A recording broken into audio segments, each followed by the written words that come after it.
it's Karen from the Golf Performance Lab with this week's newsletter.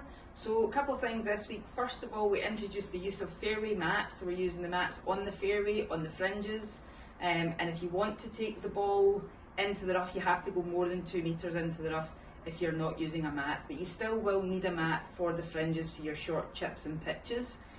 So we've invested in better mats this year in the Pro Shop. They have a handle so that they can hang on to your bag. And we've got 3 tee holes so that you can secure the mat if you want to onto the floor or the ground so that the mat doesn't fly away. Also, you can stick a tee in if you're going to use a tee as well. And the other thing that we felt with this mat was it was just a better quality strike feeling from the mat, a little bit more realistic. So these are available now in the shop, and you should be using your mat on the fairway and on the fringes from now on. Couple of top tips with the mat. It's better to place the ball towards the front of the mat. That's going to allow you room for the club to come in to sweep the ball away. If you typically put the ball in the middle or towards the back, that's normally when people make the error and they hit the mat before the ball, because people, as Graham will tell you, will struggle with low point or the proper strike.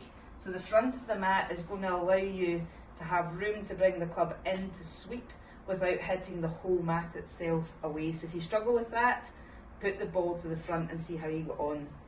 Another tip for using the mat, because the mat is sitting higher off the floor and than your feet level, you want to grip down the mat, your grip a little bit. So make sure that you've got comfortable extension of your leading arm without feeling that you're squeezing the club into the ground. So make sure the club's just resting on the top of the mat with your extension of your leading arm, and that should help you to get a nice clean strike without really taking the mat away with you. So if we can this week, we'd like to remind you that some practice packages have gone out and remind you that we have these brilliant facilities here at the golf club, at the Golf Performance Lab.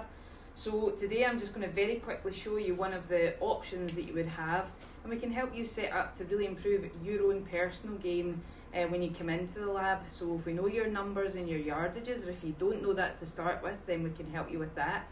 But there's a short game skills test that I like to work on with my clients. It goes from 30 yards out to 120 yards. At the end of the day, sometimes people are a little bit wary about doing a skills test, but it tells you how good you are with certain numbers and which numbers you need to practice to get better at. So very quickly, what we have here is we have the blue circle, which is going to score us 5 points. And then we have a white circle, which is 3, and then a green circle, which is 1 point. So it's a little bit firm, but online. And so when you work through the skills test, it gives you a starting point, and the first time that you come in, you see how you do, and then you come back in and you can work on improving on that number. So not bad for someone that doesn't play very often. A little bit long again. Adrenaline's obviously pumping because I'm on the camera, but 0 on that one, just ran out too much. So I've got 50 yards for the next shot. This works all the way up to 120. And if your short game is good, then you're going to improve your scores next year. So a vital part of practicing in the lab, we can tailor the skills challenge to you as well. So make use of these facilities as much as you can. As I say, we'll put the practice packages out. If they don't suit you for time or for your budget, please speak to us, and we want to try and help you get better as much as possible.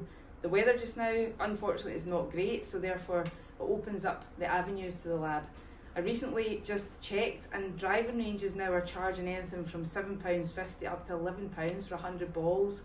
It's cold, it's windy, you really don't learn very much at the driving range, if I'm honest. I used to work at one, I was there for 9 years. The golf balls weren't great, I was always very cold myself.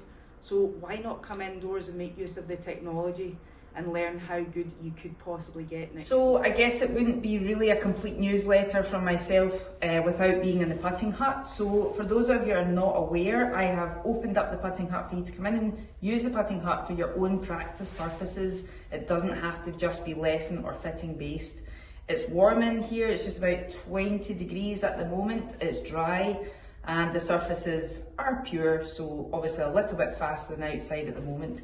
The other thing about indoors, and I've put a little Facebook video out, but if you don't have access to Facebook or via other social media, there's a fantastic app from WellPut, which is what the surfaces are within the putting hut, and it's a training app, or there's training apps within that. So when you're starting training, it pretty much shows you where you're going to start the ball from, where you want the ball to finish, and it gives you a score. So you're going to play 18 balls, so it's something productive for you really to work with and see if you can improve. Obviously you find out again maybe if there's certain distances that you struggle with.